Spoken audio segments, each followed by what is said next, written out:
Defensoría de las Audiencias de Radio Educación. Estamos al aire para escucharte.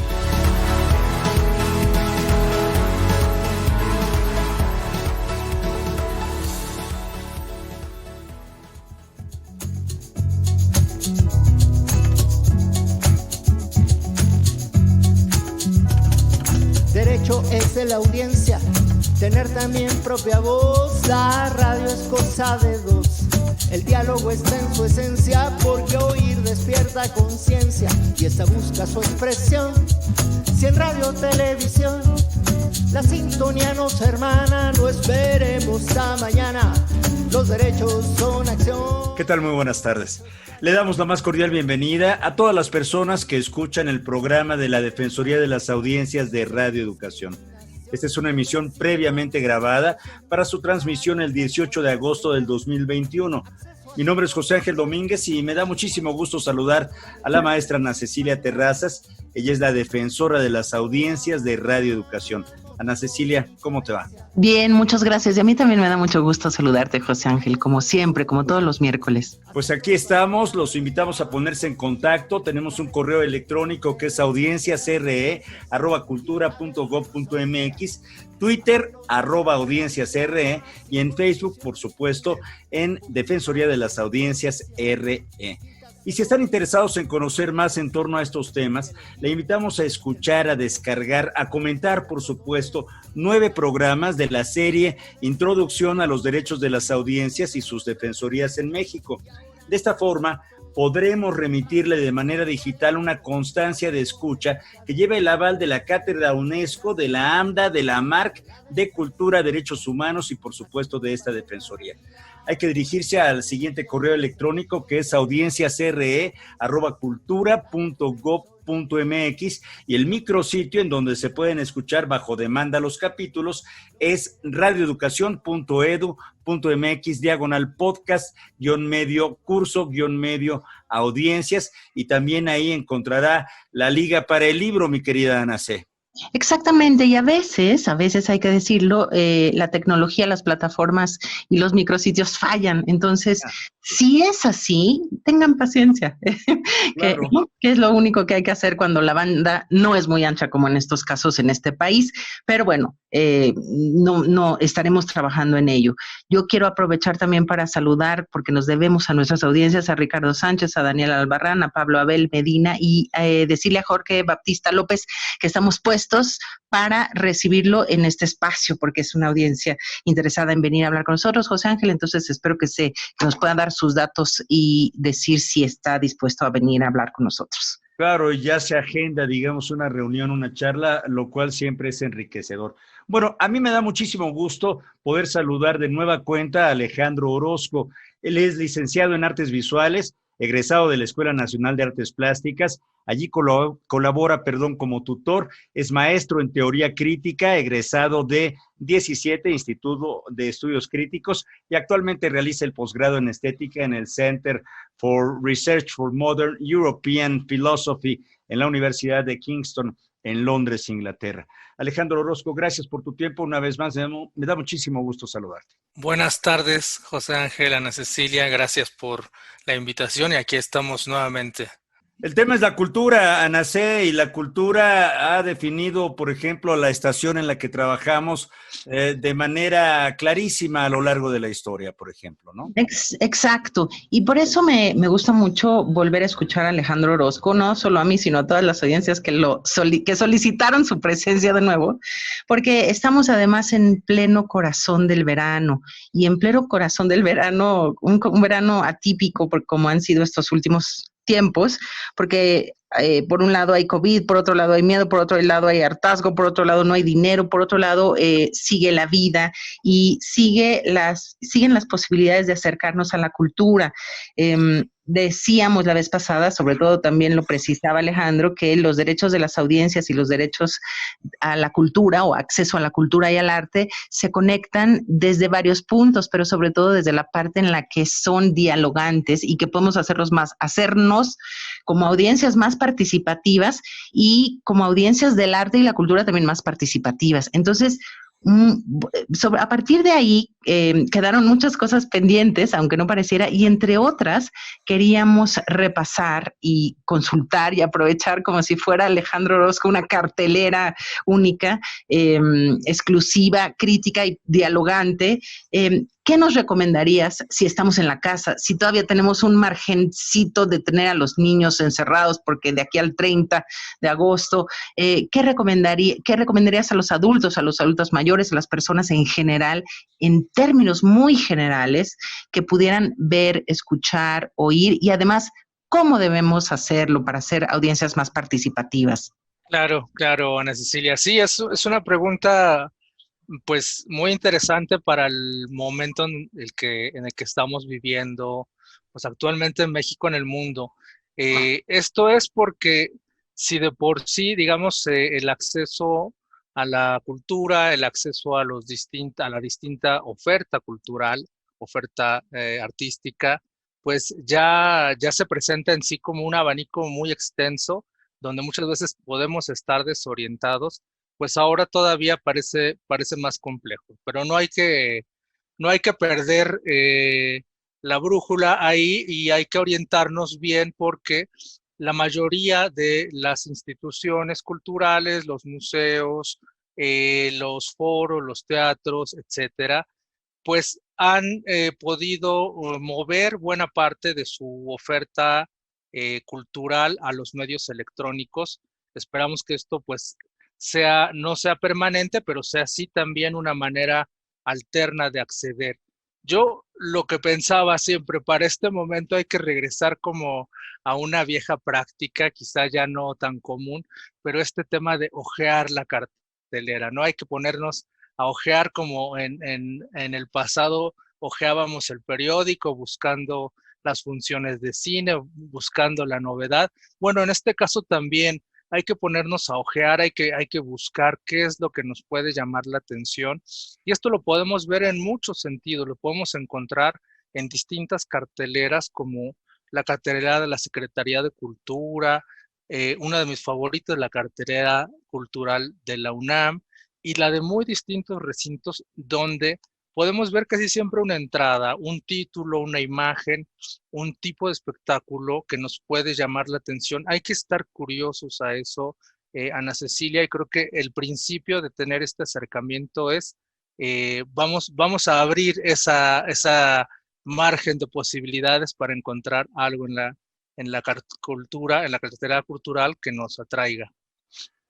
Claro, y en ese sentido, Alejandro Orozco, los medios públicos tienen un compromiso con las audiencias, por supuesto, y es cultura y es arte, Mozart como es cultura y es arte, el son jarocho, por ejemplo, ¿no? Y en esa, digamos, amplia gama de cosas que podemos escuchar, ver, disfrutar, todas las cuestiones, las plataformas ahora OTTs que se les llaman de contenidos como Netflix y Disney Plus y otras, están en una lucha feroz por captar esas audiencias, ¿no? Por agarrar, por ofrecer contenidos que muchas veces no tienen que ver con el país, las circunstancias, las necesidades, las posibilidades de la gente, y sin embargo ahí están, existen. ¿Qué dirías en torno a eso? ¿Cómo ser selectivos en ese sentido y decir,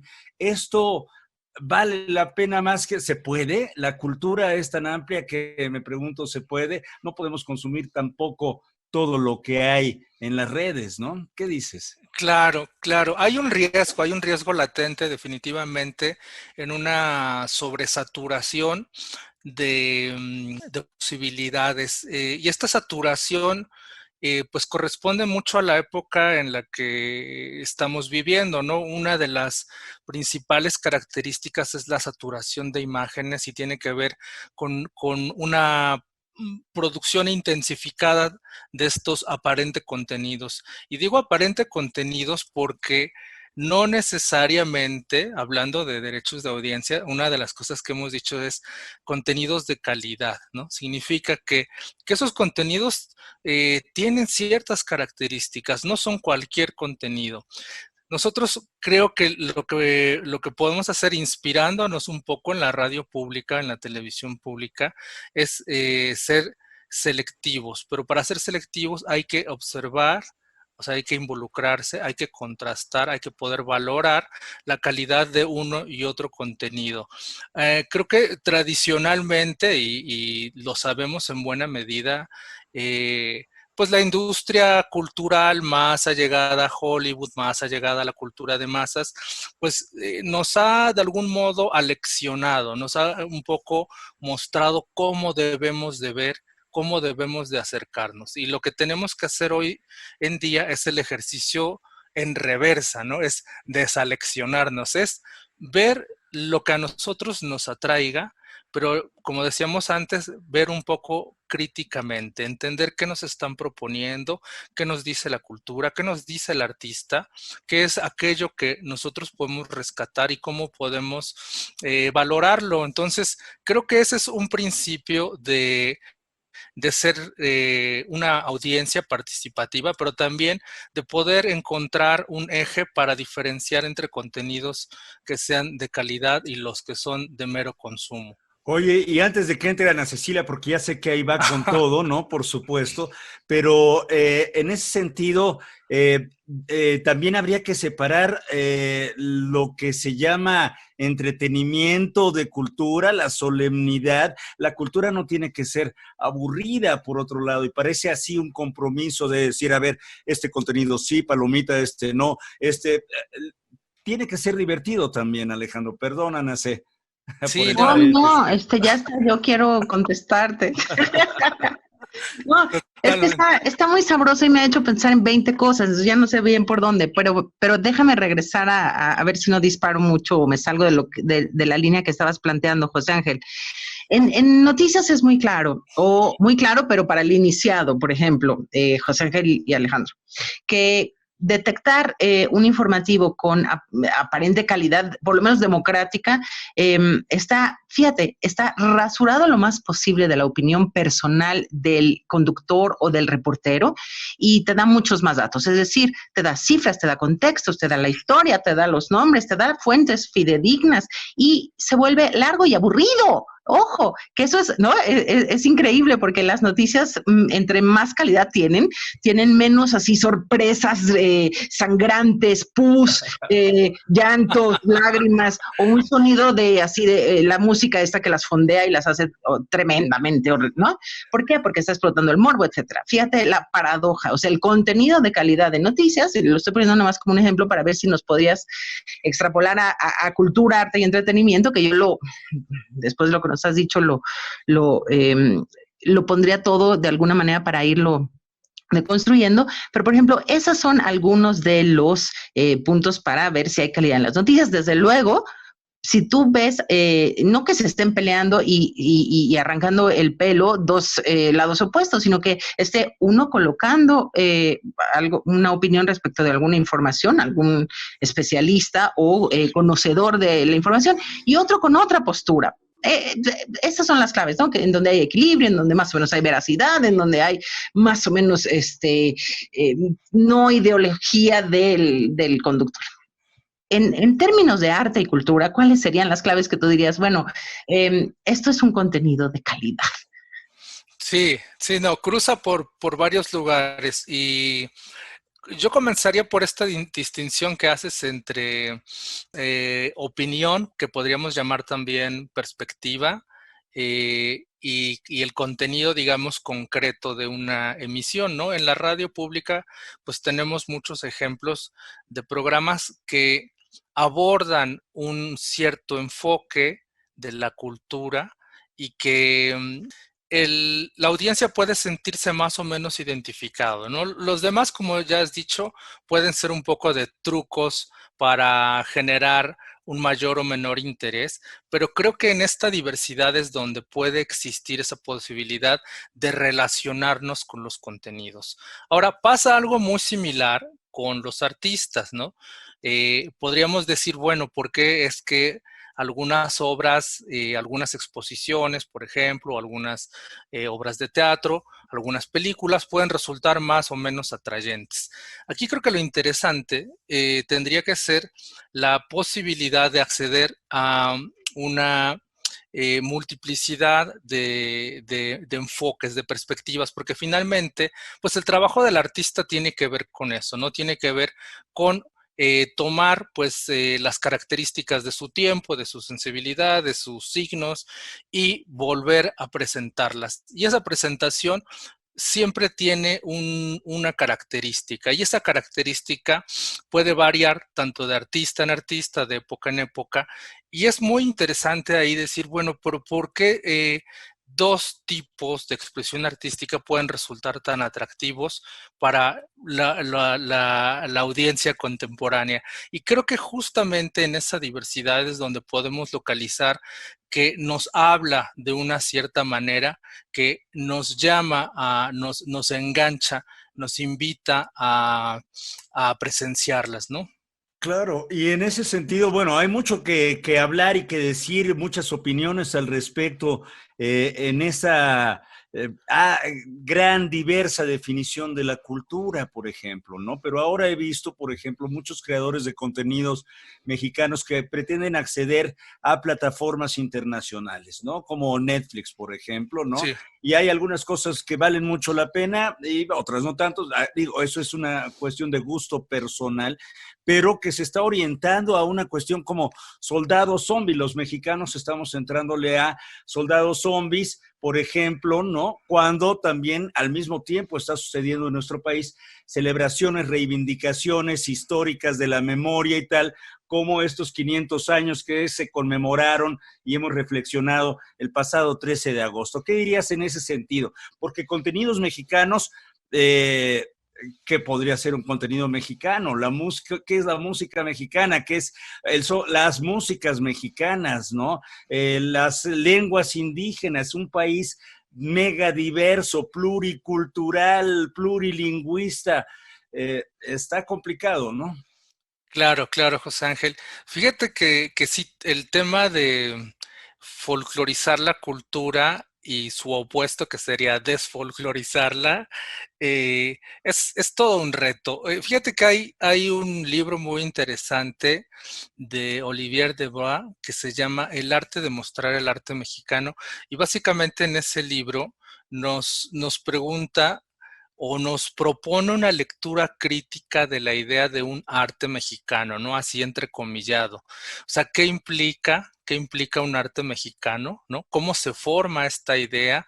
¿Qué mitos, qué figuras componen una idea de mexicanismo? Y también hay que, volviendo a esta postura crítica permanente de nuestra audiencia, hay que preguntarnos a qué corresponde, ¿no? A qué tipo de intereses corresponde, qué es lo que quiere transmitir.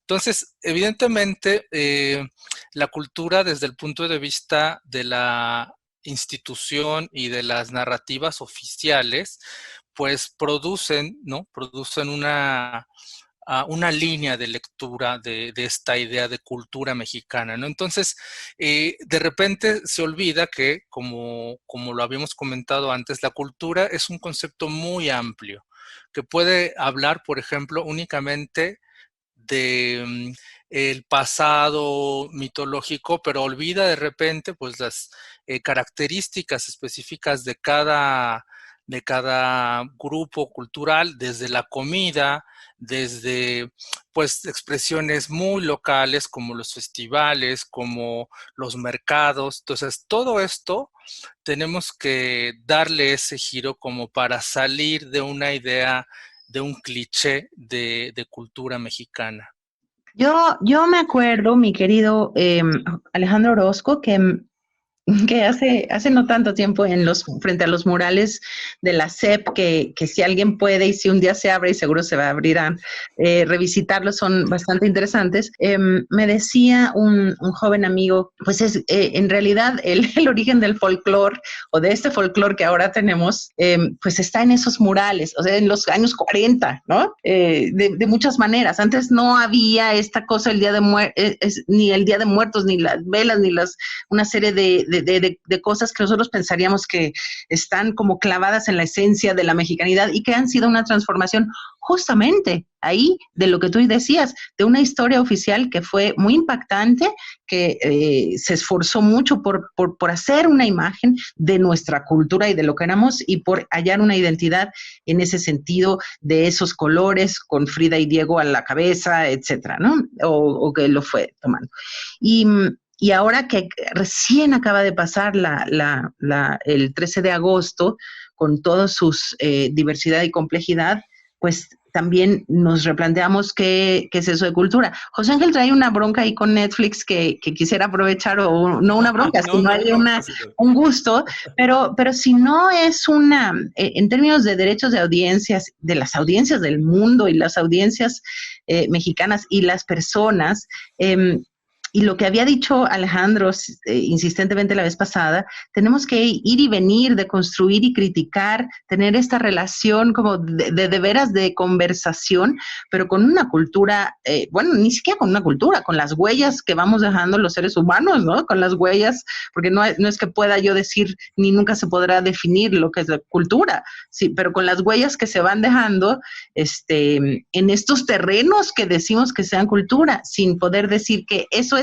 entretenimiento nada más y no es cultura, porque ya a estas alturas del partido digital, pues creo que está mucho más sutil la frontera entre entretenimiento y cultura. Y no he preguntado nada, pero vas tú, pero nuestro invitado, perdón, pero quería provocar un comentario en ese sentido del invitado. Y de mejorar este encuentro entre arte y cultura, la reflexión del entretenimiento, siempre creo que es válida también, no como crítica, no en contra de ninguna plataforma, que las disfruto todas, mi querida Nacé, pero sí hay esa convivencia, pero también esa lectura crítica de la cual hablabas, Alejandro.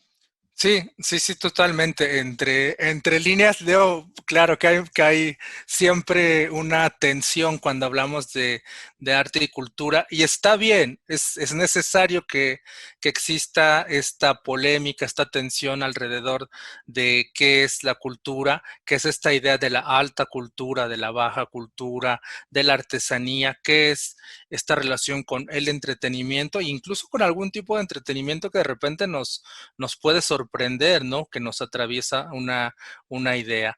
Entonces, creo que aquí, digamos,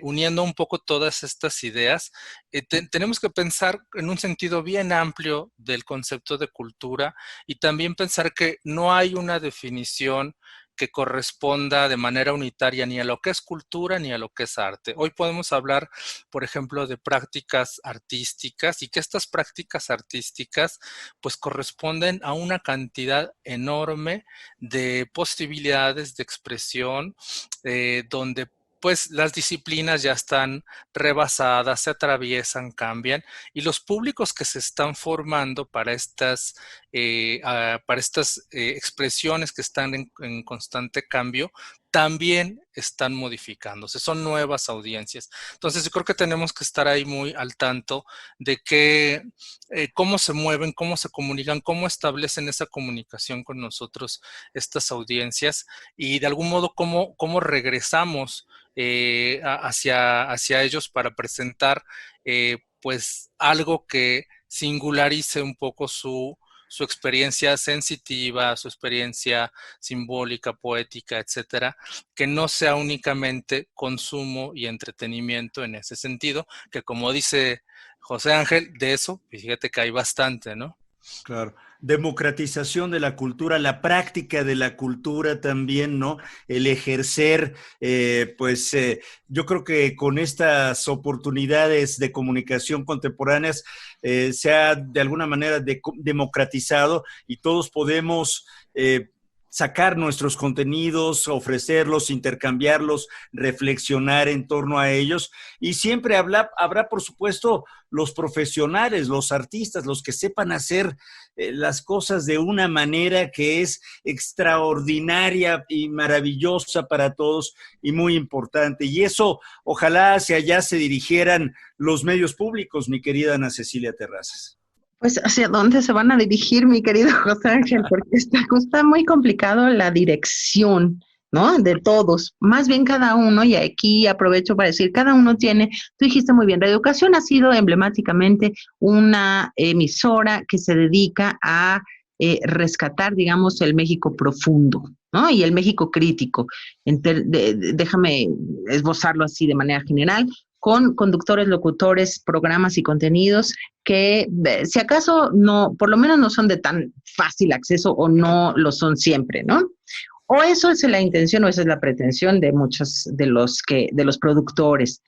Por otro lado, también, pero el Canal 22 hace otra cosa, de alguna manera, no necesariamente igual, y el Canal 11. Entonces, esta parte de la dirección conjunta de todos, o sea, no somos unas audiencias en masa, como, que eso es muy importante decirlo, por eso tenemos que insistir en esta relación dialogante y siempre crítica con el contenido con el que te estás relacionando y en su caso con el medio, que supongo que es lo que decía Alejandro también, en su caso con el concierto, con el folclore que te estás topando, con la película que estás viendo, que te atrajo, etcétera, ¿no? La importancia de hacer crecer audiencias críticas participativas y que estén mucho más listas para no abrevar, digamos, el contenido tal cual, es decir, de manera pasiva, que nunca se hace del todo, pero que seamos mucho más, que lo sintamos más nuestro. Esa es pues la clave de la relación entre las audiencias de cultura y las audiencias de los medios, que a su vez también transmiten todo el tiempo cultura, chafa o buena, pero de alguna manera en eso, ¿no? Sí, bueno, yo creo que la invitación a la reflexión ha sido muy interesante, muy provocativa y que tendrá que continuar, ¿no? Desde diversos ángulos. Alejandro, en 30 segundos que tenemos escasos, quisieras despedirte. Te agradecemos muchísimo tu tiempo y tu disposición, por supuesto. Sí, solo brevemente, pues recordar que hay una extensa oferta cultural, hay que acercarse a ella.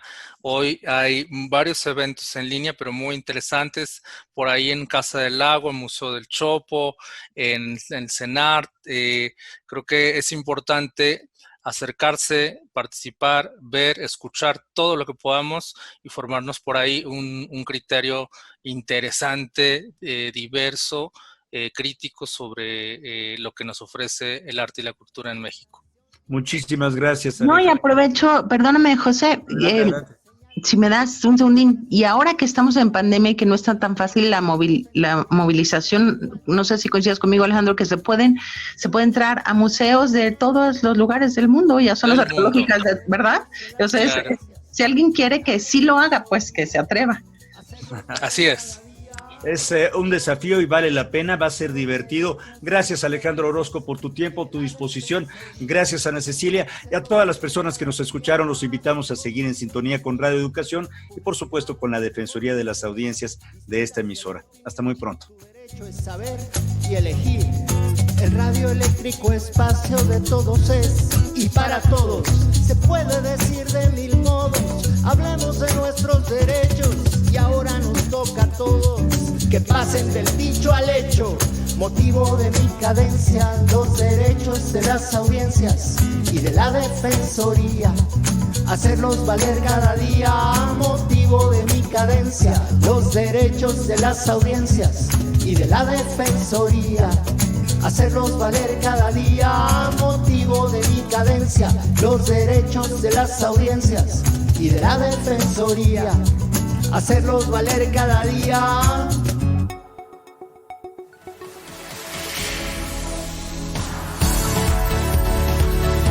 Defensoría de las Audiencias de Radio Educación. Estamos al aire para escucharte.